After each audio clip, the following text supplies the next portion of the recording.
আসসালামু আলাইকুম। বানাবো কাস্টার্ড। এই যে দুধ সুন্দর করে জাল দিয়ে নিলাম, হালকা কিছু গরম করে কিছুটাও বাটিতে উঠিয়ে রাখলাম কাস্টার্ড পাউডার মেশানোর জন্য।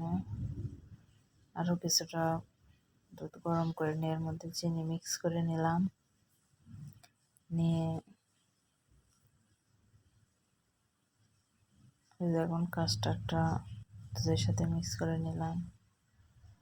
এখন এটা দুধের সাথে মেশাবো, আস্তে আস্তে মেশাতে হবে, আর নাড়তে হবে, না হলে দলা পেকে যাবে। সুন্দর করে মিক্স করে নিলাম, নিয়ে আরও কিছুক্ষণ জাল করব। এই যে জাল করা শেষ, নামিয়ে রাখছি। এটা এখন ঠান্ডা হওয়ার জন্য রেখে দেবো ফ্রিজে। এই যে বের করেছি, বের করে এখন ফল মিক্স করে নেবো। আমার বাসাতে যে ফলগুলো ছিল সেগুলো আজকে দিব।